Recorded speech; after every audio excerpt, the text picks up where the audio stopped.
Criminology is a true crime podcast that may contain discussion about violent or disturbing topics. Listener discretion is advised.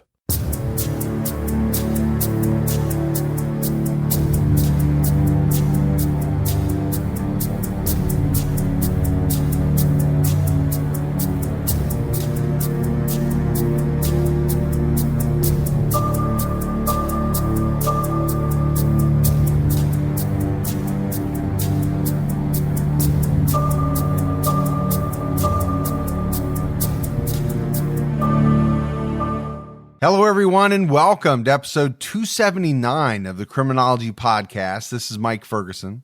And this is Mike Morford. Morf, how you doing, buddy? I'm doing great. How you doing?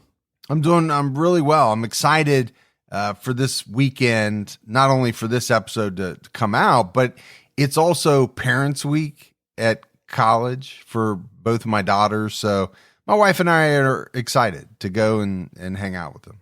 Yeah, you're going to do some partying with them too?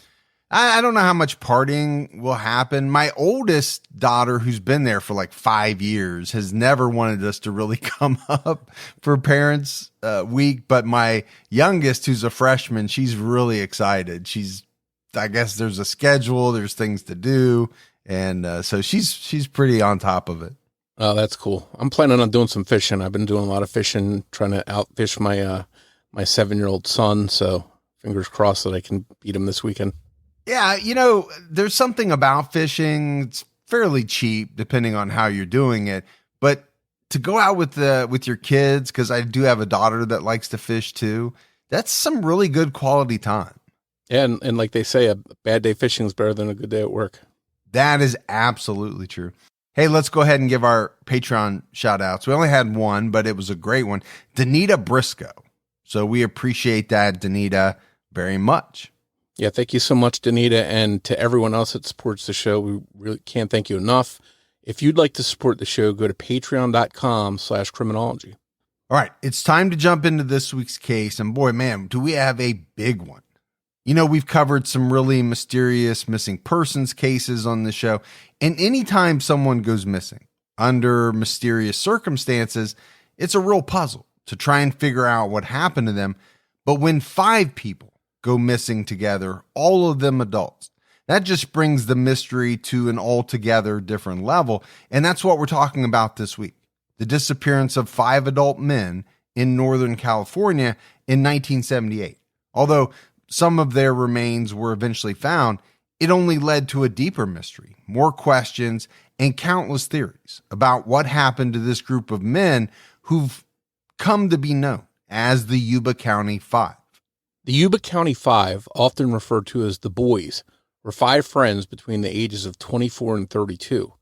24-year-old Jackie Huett, who was the youngest in the group, along with his best friend, 32-year-old Ted Weiher, who was the oldest of the group, and who Jackie thought of as a big brother.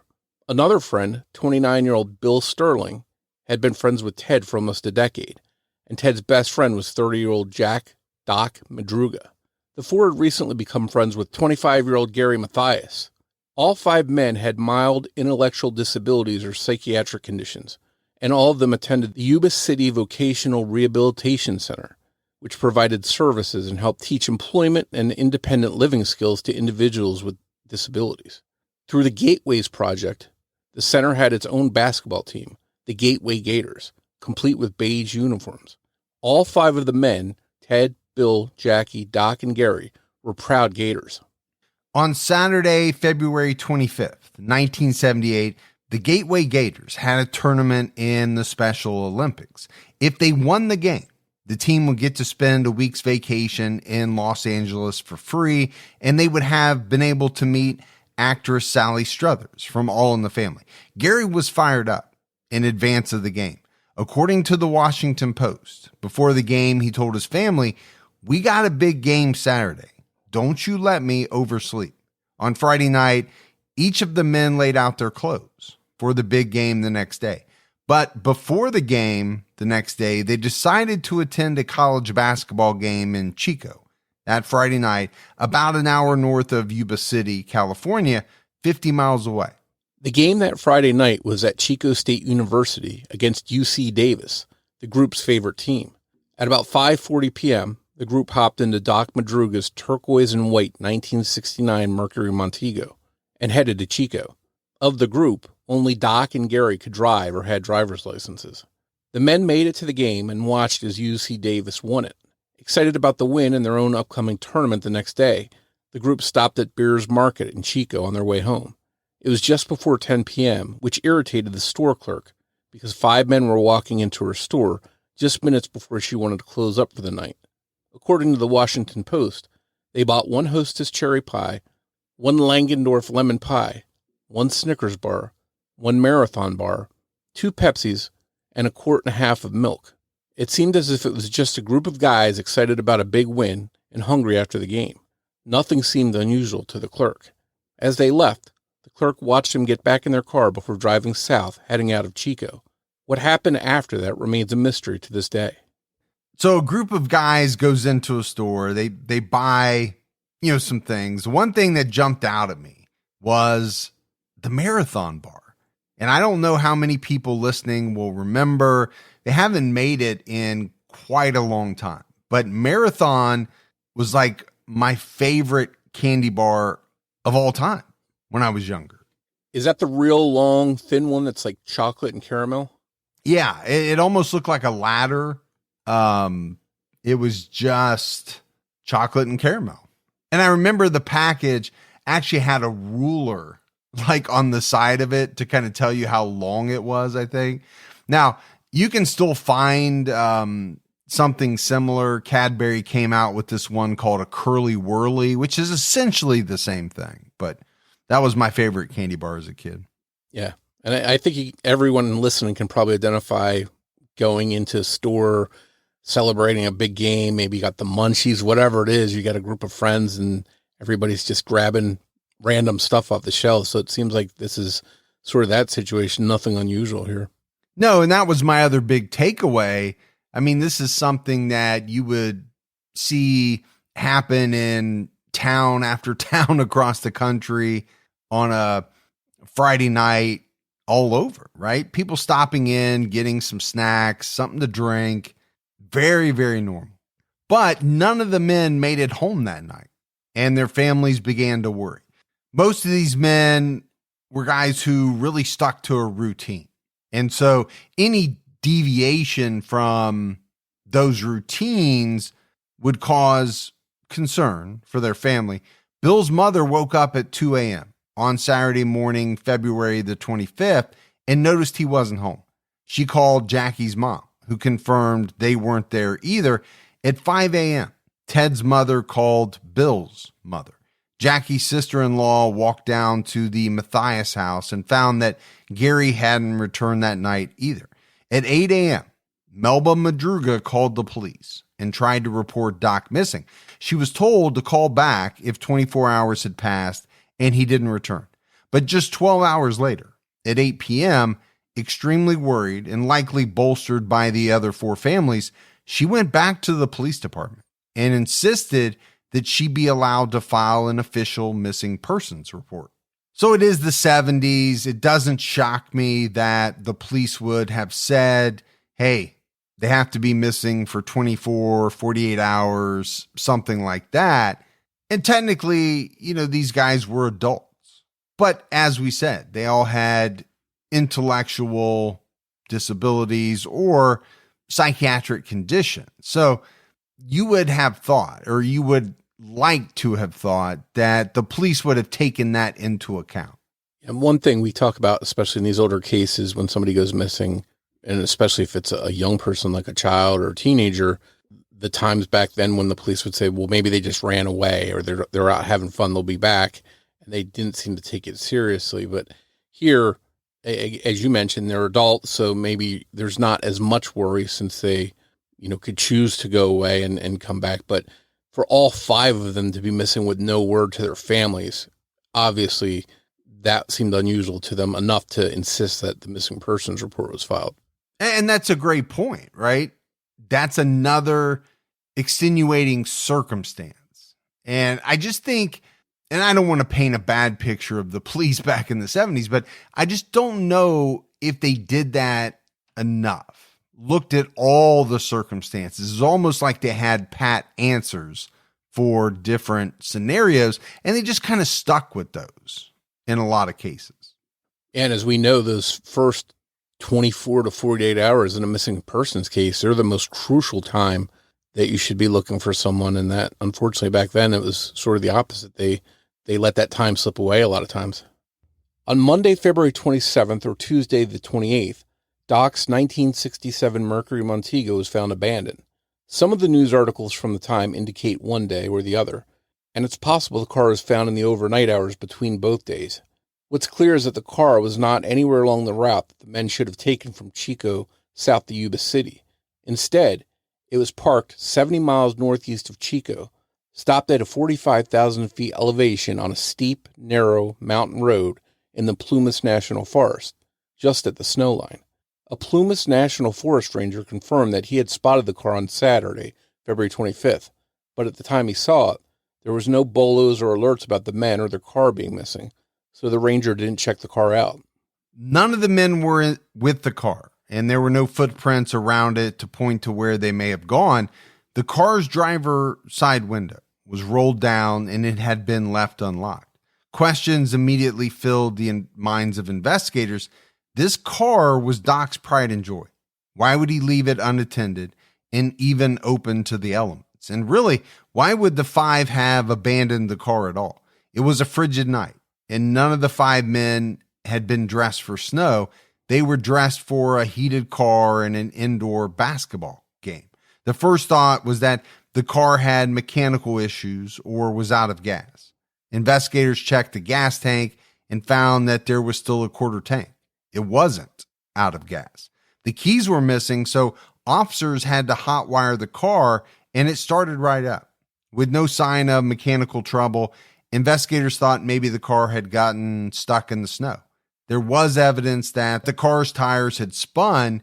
It was stuck in the snow, but barely. Though the tires had no traction on their own, the men would have been able to easily push the car, freeing it, and then have been able to drive away. Despite being found on a rutted dirt road, the underside of the Montego was clean and unscratched. During the search for the men, rescue vehicles that had driven up the mountain were slightly damaged, but Doc's Montego wasn't. Someone had very carefully driven the car up the mountain so slowly and with such caution that it really didn't even get mud splashed on it. No rocks flung off the tires and dented the car anywhere. Most people feel it's safe to assume that this was Doc driving his beloved Mercury up that road, taking his time as not to damage it. That only led to more questions.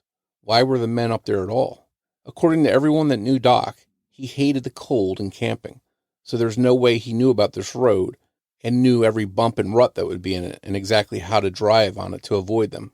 Because Doc never let anyone else drive his car, Doc's family assumed that it had been him driving the car that carefully went up the mountain.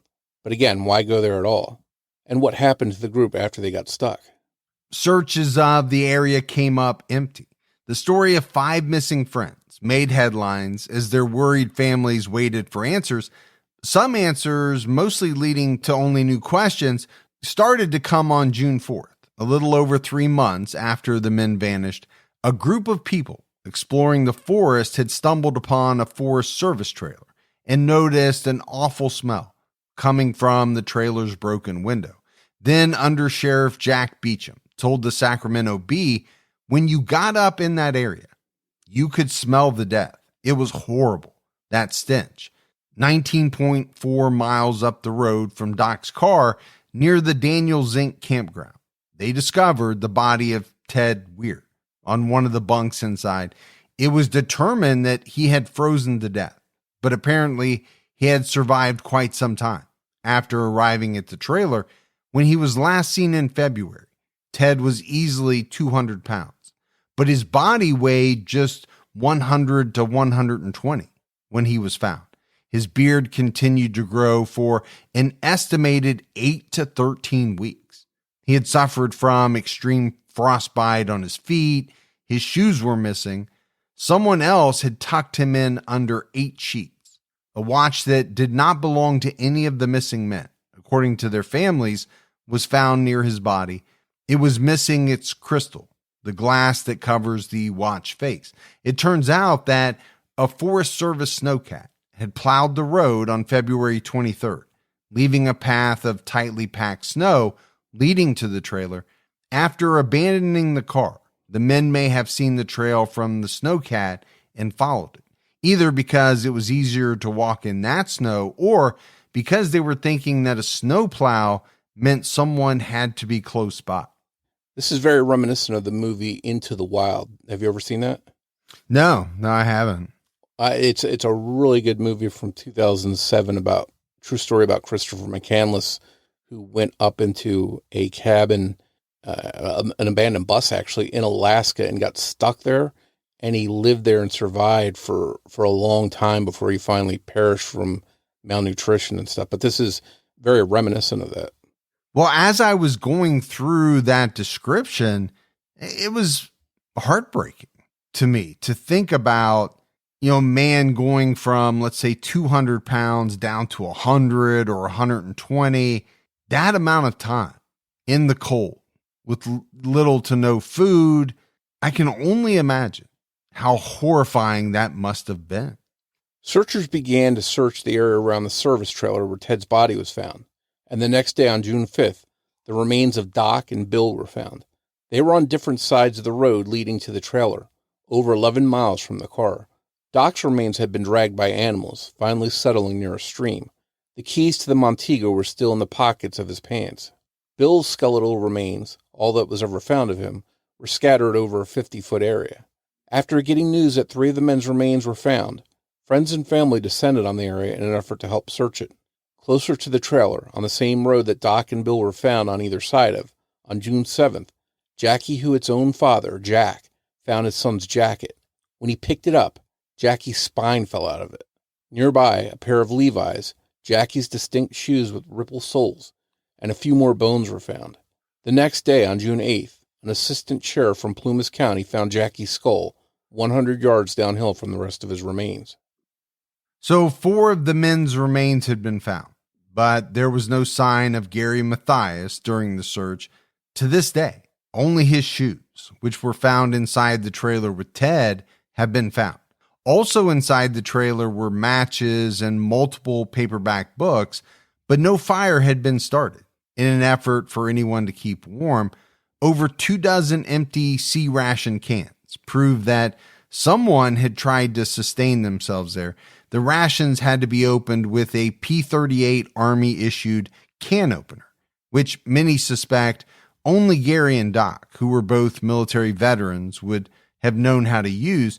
Police discovered that the rations had been taken from an outside storage shed that someone had broken into, but strangely, inside of that same shed, there was a locker full of enough dehydrated food for all 5 of the men to have survived for an entire year. No one had tried to break into that locker.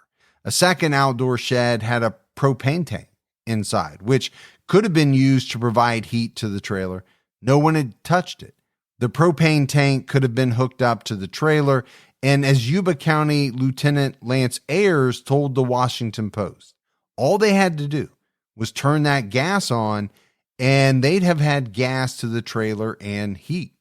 Lieutenant Ayers had gone to school with Ted and his brothers at Marysville High School, so desperate to find the missing men. He had contacted psychics, hoping that they could help. He had tried to talk Jack Huett out of joining the search, fearing the very worst, finding the remains of his own son. As we know, that's exactly what happened. Like no other case in his career, Ayers wanted answers in this case. Yuba County Undersheriff Jack Beecham called the case bizarre as hell when he spoke with a group of reporters about it. So I think on one hand, the families of at least 4 of the men had answers. They had the remains of their loved ones back, and it wasn't the outcome they were hoping for. But for the 5th family, Gary's, they still didn't have any answers as to where he was. Well, you said they had answers. They had some answers. But what caused it, what exactly happened, I think those answers are still missing. Yeah, and I guess you could say the mystery sort of started here once they were found, because there were no conclusions that could be drawn. A quarter-mile northwest of the trailer, the opposite direction that Jackie, Doc, and Bill had been found, authorities found 3 wool blankets from the Forest Service, probably taken from the trailer, and a rusted 2-cell flashlight switched to the off position.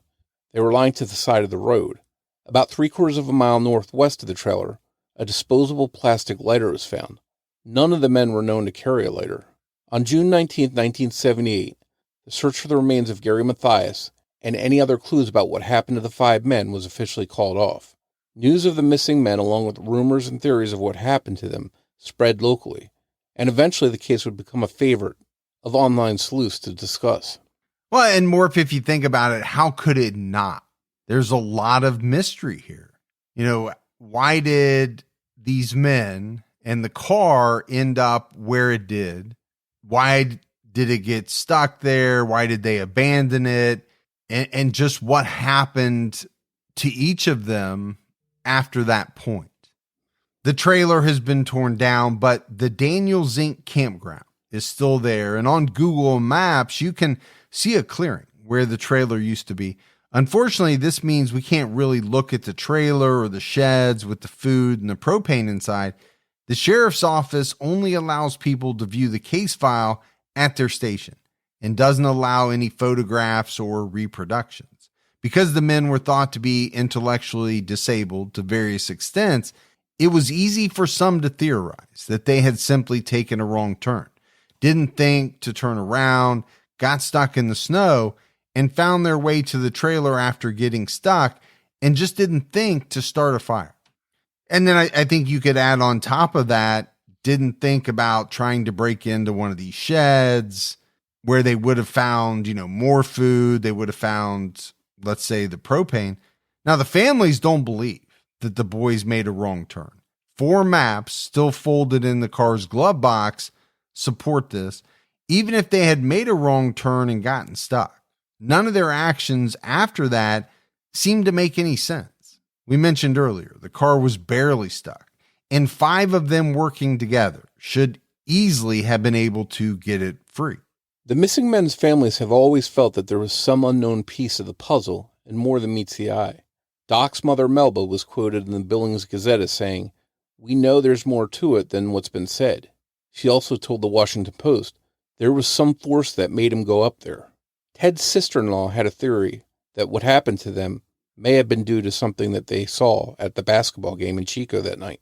She told the Washington Post they seen something at that game, at that parking lot. They might have seen it and didn't even realize they seen it. What, if anything, the men saw at the game that ultimately led to what happened to them remains unknown. And it doesn't surprise me in the least that the missing men's families would think that there's more to this. You see that in a lot of the missing persons cases that we do. Families just trying to come up with some explanation around what is found, what is known, and they're putting forth some theories. And how do you discount those theories based on the information we have? I think it's pretty hard to do. And I think we need to talk about each of the missing men a bit more. Maybe there's something in their background that may shed light on what did or didn't happen. Jackie had a speech impediment, and he also had phone anxiety, refusing to make phone calls. He couldn't read or write. When they went out together, it was Ted who would call both sets of their parents. While Jackie was very reliant on his parents at home and Ted while out, Ted had his own idiosyncrasies or limitations. Ted once tried to make his family let him sleep through a house fire at his parents' home in Linda, California. To him, it was simple. He refused to get up because he needed sleep because he had work in the morning. One of his brothers had to physically drag him out of the house, basically against his will. Doc had no diagnoses, but was described as a bit slow. He was able to work as a dishwasher for Sunsweet Growers and own his own car. He had been an Army truck driver from 1966 to 1968. Doc helped Bill get a job at Sunsweet, but he was fired because he was unable to figure out how to use the equipment when it was replaced. When he got another job as a dishwasher at Beale Air Force Base, airmen there would routinely get him drunk and then steal money from him. As a result, His mom made him quit and started giving him a $15 weekly allowance. While Gary did eventually have struggles with his mental health, he seemed to have no issues until his sophomore year in high school, when a bad LSD trip sent him to the psychiatric hospital. He continued to use drugs, even while in the Army. In February 1973, Gary was arrested for going AWOL and eventually given a medical discharge due to a diagnosis of paranoid schizophrenia. In 1975, Gary went to Yuba College for a short time before moving to Oregon to stay with his grandmother. Weeks later, when his mother and stepfather called him to ask him to come home, he simply hung up the phone. 5 weeks later, he showed up on their porch. He had walked over 500 miles from Portland, Oregon to Marysville, California. He had made it the whole way, only eating dog food left outside and stealing milk left on porches that hadn't been taken inside yet. Because of this, his mom told the Sacramento Bee back in February 1978, "There's no doubt in my mind, if he is physically able, he would be coming home right now." I think that based on the background and experiences of the Yuba County Five, that things that seem obvious or easy to us, or things we know we wouldn't do in certain situations, might not be the same for the group. Though they couldn't care for themselves completely and weren't fully independent, they were able to travel and socialize. 4 of the men, all but Gary, who's often thought of as the leader of the group, had gone to Sacramento the night before they disappeared, and they had made it back home safely. Sacramento is about 45 miles south of Yuba City, just about the same distance Chico was to the north. So I think it's safe to say, Morf, that all 5 of the men had some limitations. They had some things going on in their lives, but it seemed as though many of them were able to be fairly independent, or at least independent within a group setting, if that makes sense. They could all go out together, do something, come back home safely. That was proven. Yeah, we mentioned that Gary was resourceful enough to make it all the way home 500 miles on foot and only eat dog food. We talked about them having jobs, being in the Army, having driver's licenses, some of them. So it's clear that they had skills that you'd think would have helped them in some ways. In a survival situation. I know for a fact that I couldn't walk 500 miles from Portland, Oregon to Marysville, California. In any situation, I'm not making it. Yeah, I'm right there with you. Eventually, some people began to suspect or point fingers at Gary as being responsible for what happened. We mentioned how he had walked all the way from Portland to Marysville to get home, eating dog food on the way to survive. Later that same year, he broke a window to get into a home, waking the couple inside. He was clearly having some type of psychotic episode, telling the couple it was his home and he was there for the rent, and also explaining that he was searching for a ring to deliver to Satan. For 2 years, though, Gary had been stable and working with his stepfather. Gary was on a weekly medication regimen, taking stelazine and cogentin to help control symptoms of schizophrenia, which he had started to experience around 1973 while he was serving in the Army and stationed in Germany.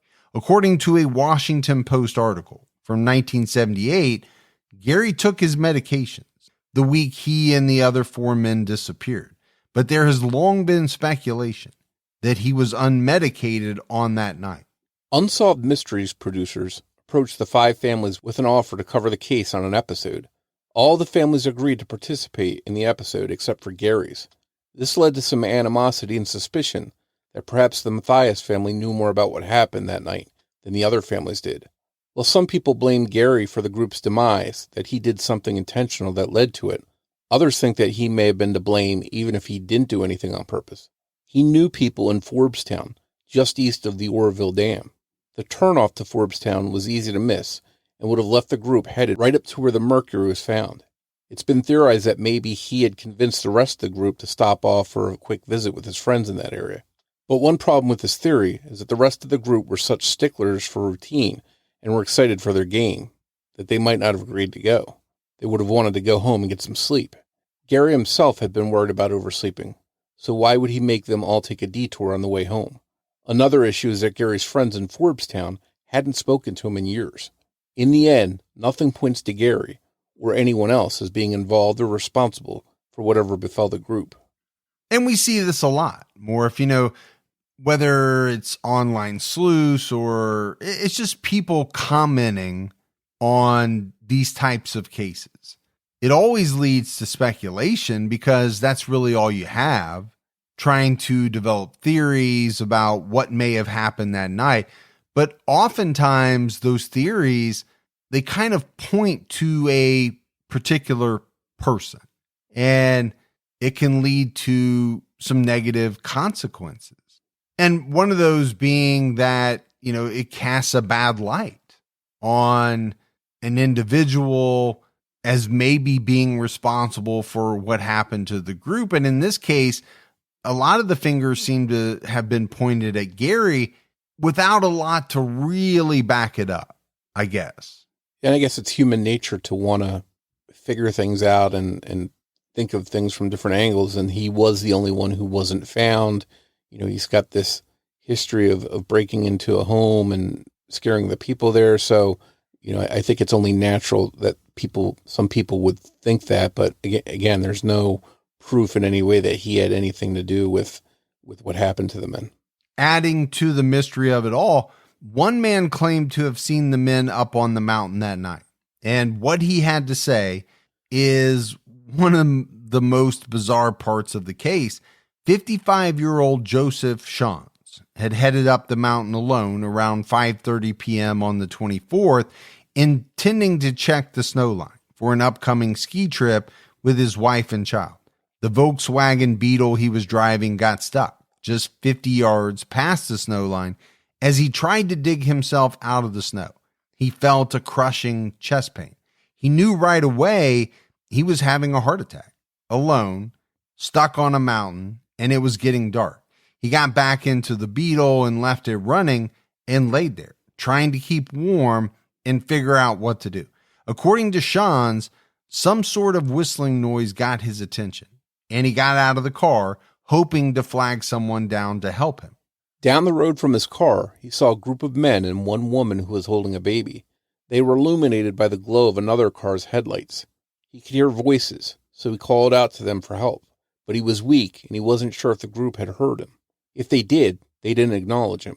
Everything went quiet and the headlights went dark. Shans got back into his car and tried to wait for morning. After a few hours, he saw lights moving outside of his car. He realized that they were flashlight beams, so he got back out of the car and cried out for help. Again, the lights went out and everything was silent. Shans laid in his Beetle, trying to stay warm and trying to stay alert in case someone passed by.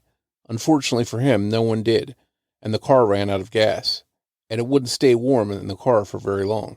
Though it was still dark, he decided to walk 8 miles back down the road to Mountain House, a lodge that he had stopped at on his way up the mountain. On the way, he passed Doc's empty Mercury Montego. He was sure it was parked exactly where he had heard the voices and seen people, but by now they were all gone, and there was just an empty car sitting there. So this is a very interesting story on a number of levels. You have this guy, Shans, who believes he's having a heart attack. Now, he's also saying that he sees people, he's seeing headlights, flashlights, he's calling out to people, they're not responding to him. And at some point, he makes the decision to walk 8 miles back down the mountain while he thinks he's having a heart attack. That part is kind of amazing. Yeah, first we talked about Gary walking 500 miles, and now he's walking 8 miles after having a heart attack. So that's pretty compelling. And what's so interesting is if what he's seeing, what he described is accurate, it just adds more to the mystery because you've got this group of people walking around with flashlights and he sees a woman and a baby with them. So now it's really getting strange. Yeah, if he had only said that he saw a group of men, well, that would be one thing. And you could maybe say, well, this is the 5 men that we're talking about or some part of the 5 men. But the woman holding a baby brings in a whole different element to the story. Now, Sean's admitted to the LA Times in 1978 of the incident that he was half conscious, not lucid, hallucinating, and in deep pain. And who wouldn't be if you think you're having a heart attack, if he was having a heart attack? Some people doubt his story, partially due to his reputation as someone who liked to make up stories and who would often get lost and stuck while driving drunk, and partially because while some parts of his story changed, like how many people he saw that night and how many vehicles were there, the one that stayed the same didn't make sense. Apparently, the model VW Beetle that Sean's was driving that night did not keep the heater running if the car was only idling. So he could not have simply laid there in the car, staying warm with the heat on. It's not clear if revving the engine here and there would have kept the heat going, but you could see that if that happened, and combined with him yelling out in pain, it could have seemed intimidating to the group. Would it have been enough, though, for them to run off into the freezing dark woods? There are some who think that it may have been Sean's himself who had something to do with forcing the men up the mountain. Like in many of these unsolved cases, there's no shortage of rumors you can't quite track down the origin of. It's believed that Sean's 18-year-old daughter may have had a disability and been involved in the Gateway Project. And if so, it's possible she knew one or all of the men.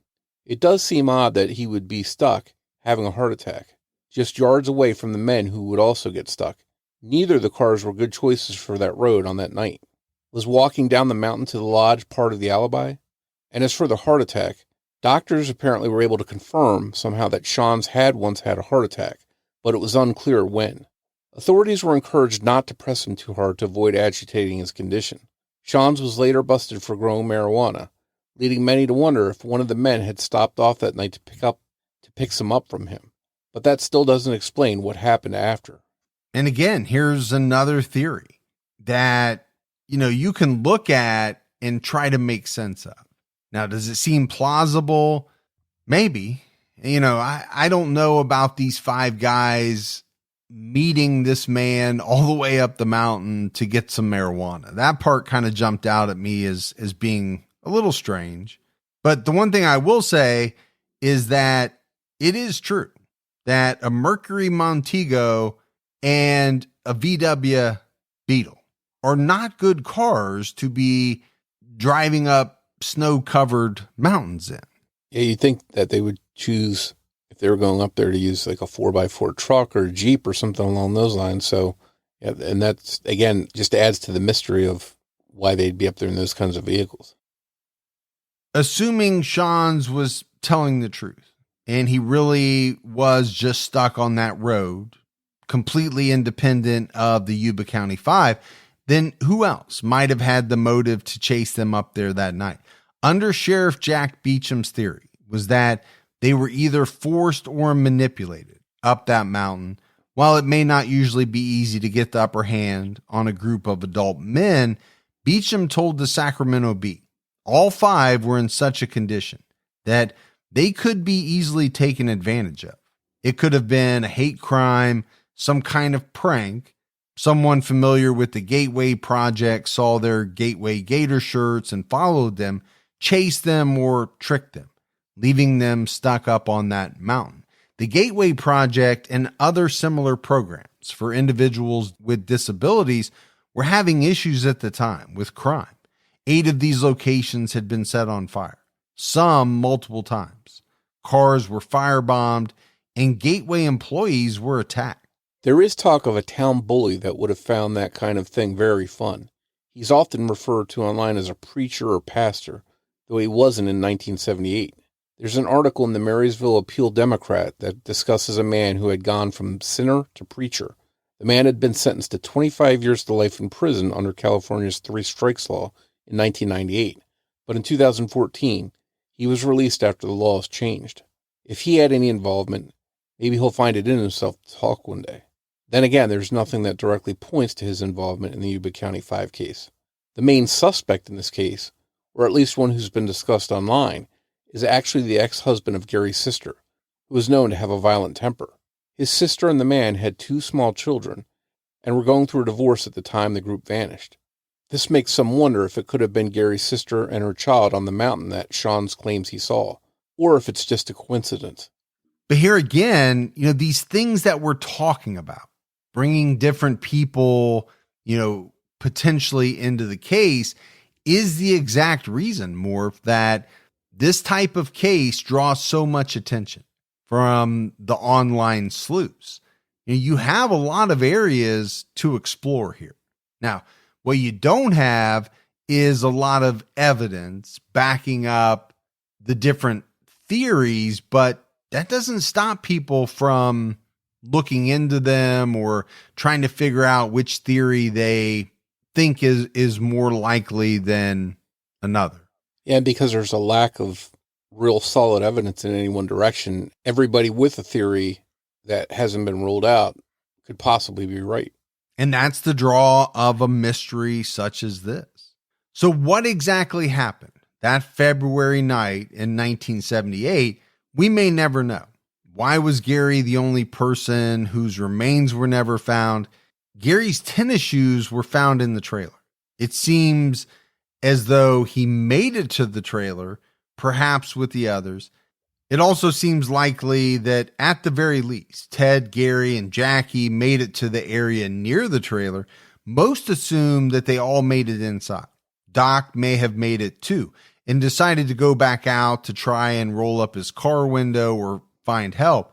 Bill may have also made it but decided to go back with Doc. But it's also possible that they both succumbed to the elements before even making it to the trailer. Gary was there at the trailer at least long enough to swap his shoes with Ted's, perhaps. Remember, Gary had been wearing tennis shoes that night, which were later found in the trailer, and Ted's shoes were not found with him. They were leather. They would have done better in a trek through the snow.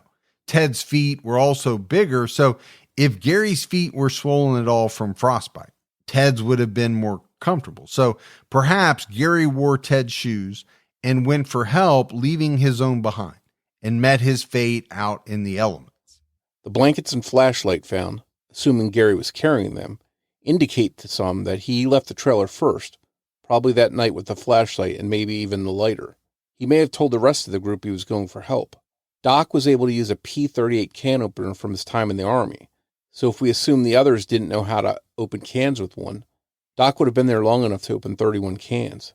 There's an alternate theory with the can opener, that either Doc or Gary opened all the cans that were inside the trailer before leaving, each man knowing that his friends wouldn't be able to survive without the food if anything happened to him.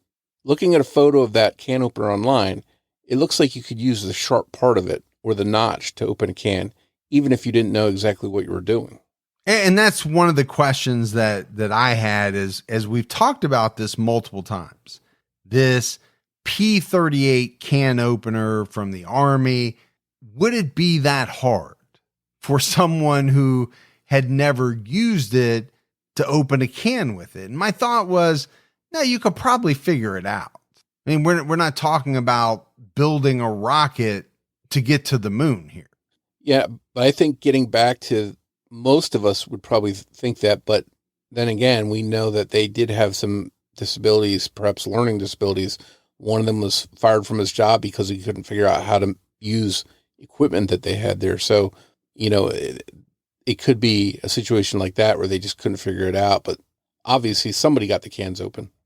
In his book, Out of Bounds, What Happened to the Yuba County Five, author Drew Beeson actually notes Ted's cause of death as pulmonary edema or wet lung. This can be caused by injury that causes sepsis or by extreme hypothermia. Ted would have been experiencing acute respiratory distress syndrome, which could have included shortness of breath, confusion, and extreme fatigue. This could have caused Jackie to finally try to run for help out of desperation to save his friend, only to meet the same fate as the others. Despite all of the efforts that went into trying to find out just what happened to the Yuba County Five, we don't have answers. What's clear is that the group of missing men were cared about. Donald J. Larson, executive director of Gateway, told the Sacramento Bee, they were all damn good guys. And former Undersheriff Beecham said, "I very much regret that we were unable to find those children, and they were children. But I'm also convinced that we did everything in our power to locate them and find out what happened."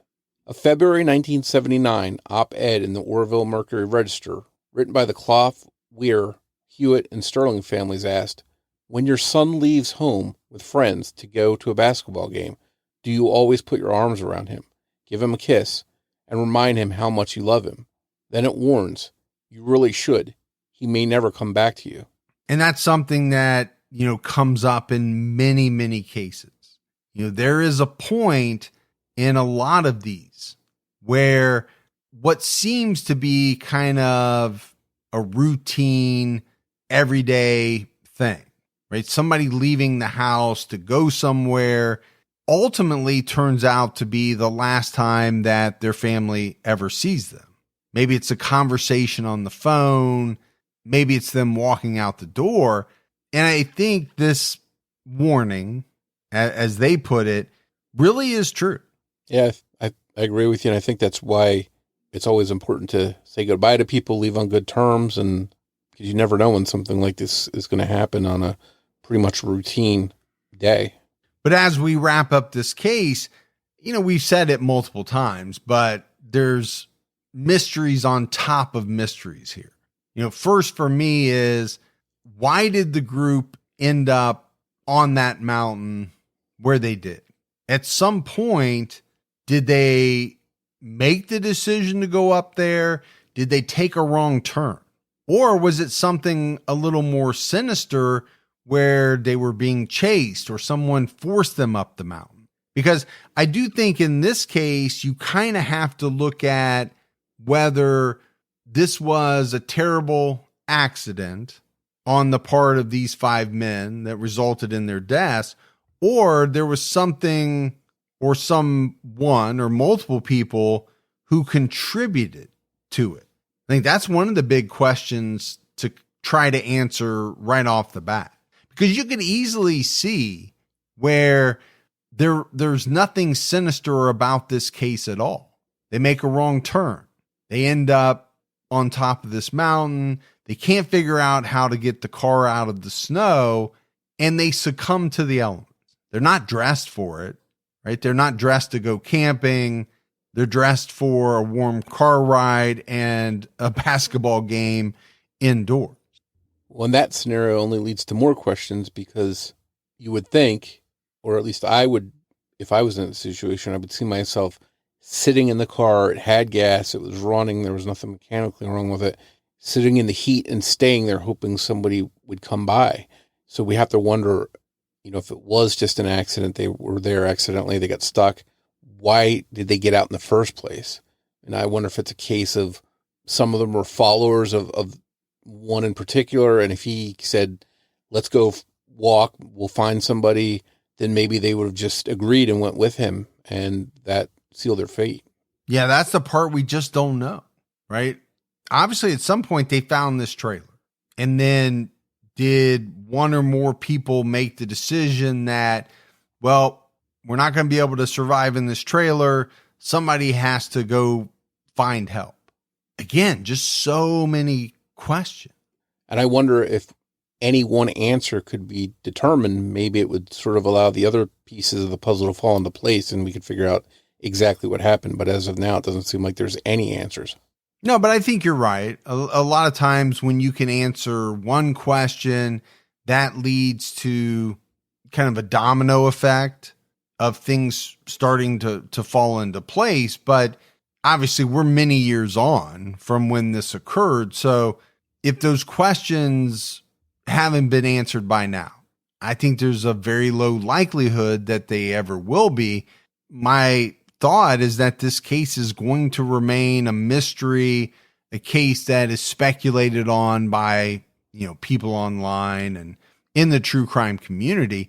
The other thing that I really want to touch on is this Sean's guy. We're finding it hard to figure out why the Yuba Five were up on that mountain.